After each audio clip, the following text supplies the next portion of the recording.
The most terrifying weapon in Simon & Simon wasn't a gun. It wasn't the explosions or even the chase scenes. It was a fire-red truck called the Power Wagon, a steel-clad monster that could crush logic just as easily as it crushed stunt cars. Rick's 1979 Dodge Macho Power Wagon wasn't just a prop, it was the embodiment of a chaotic era in Hollywood, where laws were bent, safety ignored, and vehicles modified into death traps. All for a few jaw-dropping seconds on screen. But why did the producers choose a truck that Dodge had already discontinued? How did it survive dozens of crashes without getting scrapped? And why do some claim they saw it driving itself through the backlot at 3 a.m.? This isn't just a story about a truck. This is an investigation, a secret file Hollywood has kept buried for over 40 years. In this video, we're uncovering 20 insane clues about the Power Wagon, the most infamous automotive legend ever to grace the small screen. Number 20. A fake city with real memories. Nobody forgets Rick Simon tearing through the sunny streets of San Diego in his fiery red Power Wagon. But here's a secret most viewers never knew. Simon & Simon never actually filmed in San Diego. Every scene was shot around Universal City in Los Angeles. The crew went to absurd lengths to fake the setting, hanging fake street signs, repainting curbs with local color codes, even trucking in palm trees to sell the illusion. One art director admitted some LA intersections looked more San Diego than the real thing. That iconic downtown chase? It was filmed in Burbank at 3 a.m. One shot even had to be digitally altered to remove the Hollywood sign reflected in the truck's side mirror. Rick's Power Wagon might never have touched San Diego pavement, but in our minds, those streets were always its home. Number 19. Dodge's Adult Toys Experiment. Rick's Power Wagon wasn't a film prop built in a garage. It was a real factory option from Dodge. Born in a little-known department called the Adult Toys Division, this division was behind outlandish creations like the Lil Red Express, the Warlock, and of course, the Macho Power Wagon. Their goal? Build trucks that looked like they were dreamt up by an 8-year-old on a sugar high, if that 8-year-old had a driver's license. The Macho package added nearly $2,000 to the base price. A fortune in 1979. Buyers got enormous decals, blackout trim, flashy wheels, and bold red and black paint. Dodge executives thought it would be a runaway hit. It wasn't. They sold fewer than 2,000 units before pulling the plug. Marketing blamed the name Macho for alienating female buyers. But the truth? And with gas mileage worse than a muscle car, just 8 miles per gallon, it was a toy too extreme for most to afford.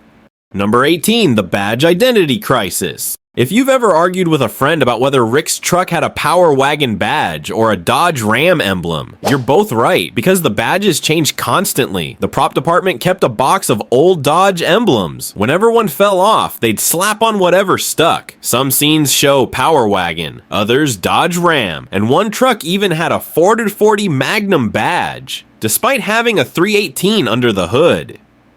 A camera assistant recalled that the continuity board, a Polaroid-covered cheat sheet of badge placements, was ruined when someone spilled coffee on it. Fans have spent decades debating what badge is canon, but maybe the truth is, even the truck didn't know what it was anymore.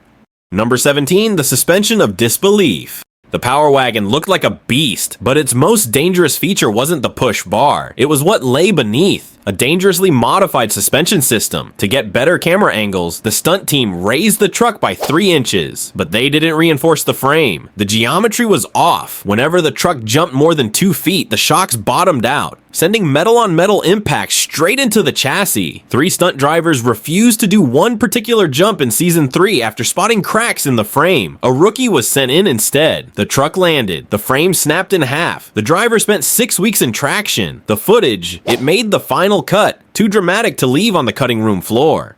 Number 16. The shifting illusion.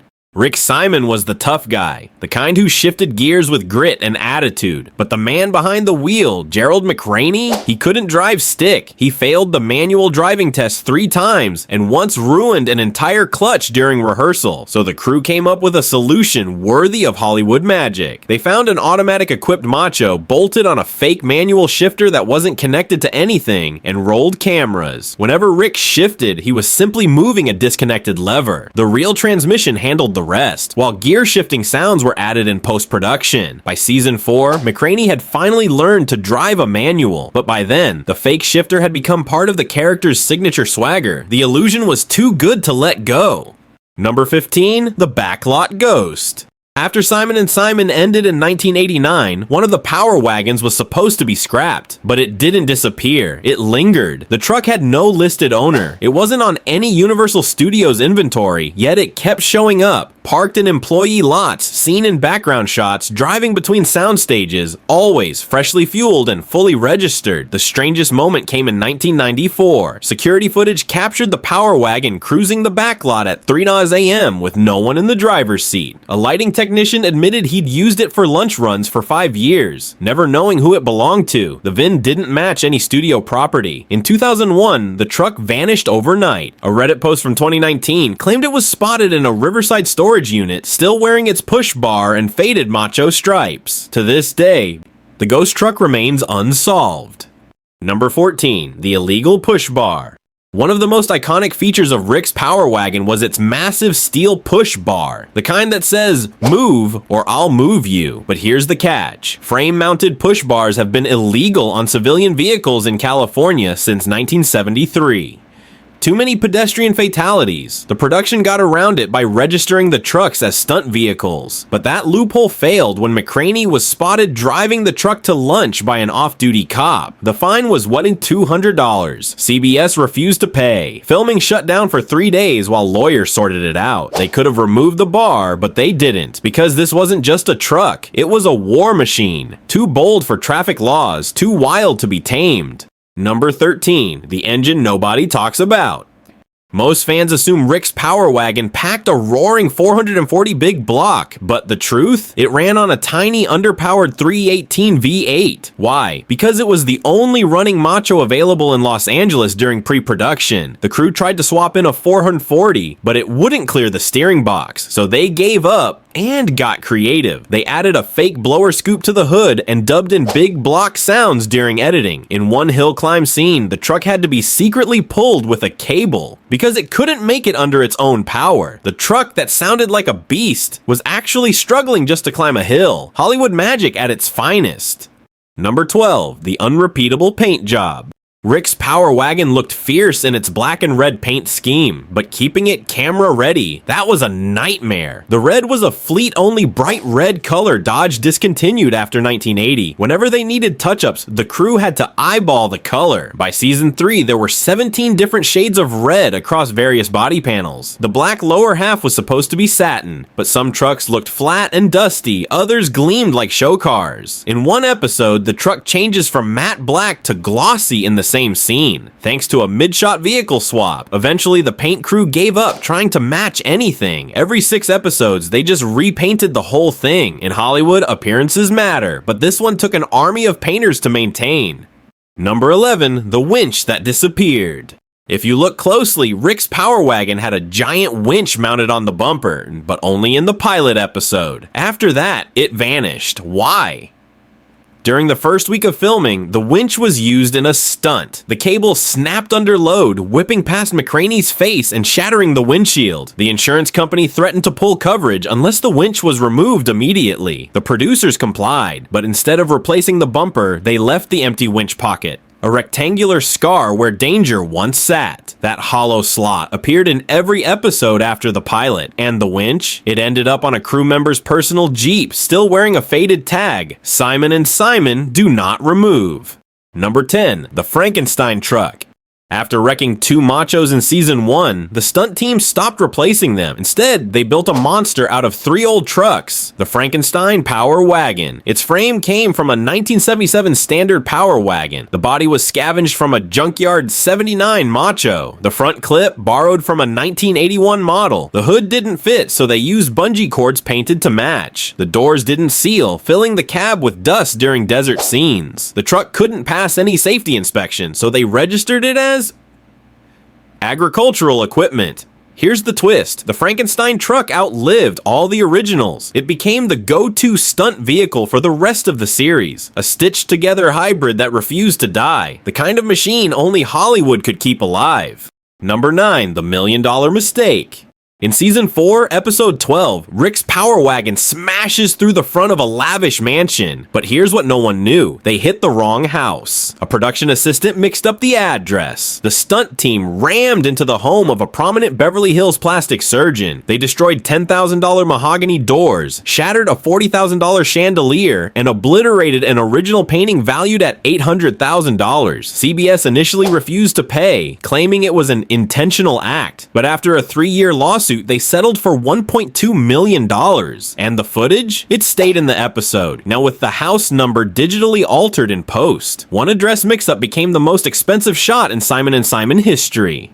Number 8. The Secret Diesel Experiment. For 3 episodes in Season 2, something sounded off about Rick's truck. The growl was deeper, the cab rattled differently. Turns out, they secretly swapped the gas engine for a diesel. The transportation coordinator installed a Cummins 5.9 from a Dodge military truck to save fuel during location shoots in Arizona. The result? It was so loud they had to dub every interior line. Black smoke filled the cab. McRaney missed his marks because the truck handled differently. The director blamed him for overthinking. The experiment ended when someone filled the diesel tank with gasoline, causing $8,000 in damage. The coordinator was fired, then rehired 2 weeks later because no one else knew how to fix the trucks. Number 7. The Insurance Nightmare. By Season 3, no insurance company in California would touch the Power Wagons. The trucks had been involved in 42 documented incidents, 16 of them total write-offs. Lloyd's of London finally agreed to cover them for $2,000 a day, under one condition. The trucks couldn't exceed 35 Metasm and the actors were never allowed to drive them. Half the show involved Rick speeding through town. So how did they cope? They shot 6 episodes in Mexico where insurance laws were looser. They even paid bribes to local police. Still cheaper than insuring in California. Eventually, scripts started including scenes where Rick's truck was stolen or broken down, all to avoid filming with the real vehicle. The truck was no longer just part of the show. It was a liability that rewrote the storylines. Number 6. The Collector Car Massacre. Rick's Power Wagon inadvertently became the executioner of some of America's rarest collector cars. Budget issues meant they couldn't afford replicas, so the producers used real vehicles, including highly valuable classics. A numbers-matching 1970 Plymouth Barracuda AR, worth over $200,000 today, was sent off a cliff. An original Shelby Cobra 289 was T-boned and destroyed. The worst offense? A genuine 1969 Dodge Daytona Charger, one of only 53 ever made, was bought for $8,000 and driven into San Diego Bay. The Power Wagon? It survived all these collisions, needing only frame replacements. One by one, the legends fell, but the truck rolled on. Number 5. The brand-breaking engine swaps. In the final season, the Dodge legend known as Rick's Power Wagon was powered by a Ford engine. After blowing up the original 360 during a transmission fluid burnout stunt, don't ask. The crew couldn't find a replacement in time, so a mechanic pulled a Ford 460 from a wrecked F-250 and torch welded it into the Power Wagon. The engine sat 3 inches off center, custom exhausts, shortened drive shaft. It was a mess. But worse, a close-up revealed the Ford valve covers on national television. Dodge threatened to sue. CBS countered, claiming Dodge refused to supply parts. The compromise? Every Ford logo was digitally erased in post, at a cost greater than buying 10 new engines. That truck was the fastest in the fleet, but it caught fire 3 times due to fuel lines routed too close to the headers. A mechanical abomination only Hollywood would greenlight. Number 4. The worst day in the desert.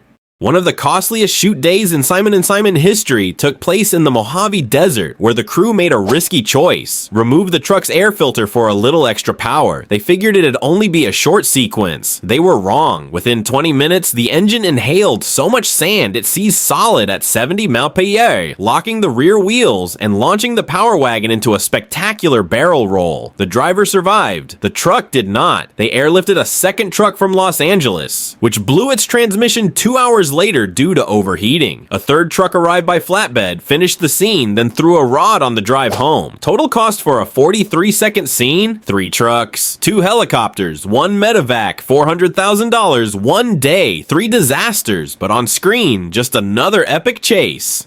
Number 3. When celebs go rogue. Leave a truck like the Power Wagon sitting around a studio lot, and eventually, someone's gonna want to take it for a spin. Tom Selleck borrowed it during a Magnum PI crossover and crashed it into a catering truck, ruining lunch for 200 people. John Travolta took it through an In-N-Out drive-thru and ripped down the entire menu board. But the crown jewel, Dennis Hopper, drunk, stole the truck, led police on a chase, and crashed it into a swan statue at the Beverly Hills Hotel. The swan lost its head. The hotel kept the decapitated sculpture and called it modern art. NBC then banned non-cast members from driving it until someone reminded them the show was on CBS. Number 2, restoring the wrong legend.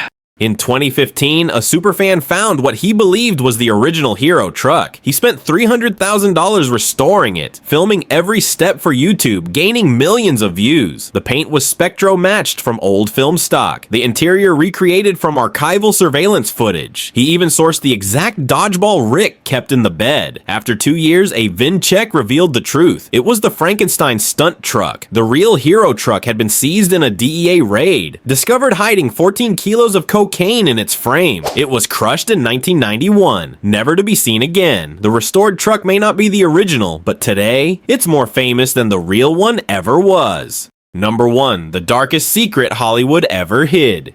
In the season 5 finale, a brake failure sent the Power Wagon careening off a Malibu mountain road. The stunt driver jumped clear, but the truck kept going, smashing into an illegal campsite occupied by a family of 4. The father died instantly. The mother and 2 children were seriously injured. Universal's legal team moved fast. They argued the family was trespassing on restricted land. Legally, they were right, but they still paid $4 million to secure a non-disclosure agreement. The truck was repaired. Mia appeared in the final 3 episodes.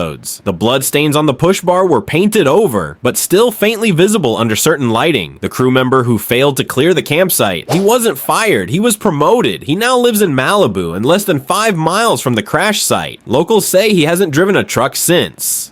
Before we reveal the most disturbing truth, the one Universal paid millions to bury, if this journey shocked you, hit that subscribe button and tell us in the comments which clue gave you chills. Because this story doesn't end with a jump, it ends with a tragedy. Rick's 1979 Dodge Macho Power Wagon wasn't just a TV prop, it was a living relic of chaotic era Hollywood, where safety, ethics, and sometimes lives were sacrificed for the perfect shot. The truck swapped engines, changed badges, caught fire, and outlived everything thrown at it. It flattened priceless collector cars, starred in real-life wrecks, and still emerged as a cultural icon. And somewhere, buried under fame and fuel lines, it became the silent witness to a tragedy no one dared mention. Hollywood makes legends, but it's the truths they never tell that make legends eternal.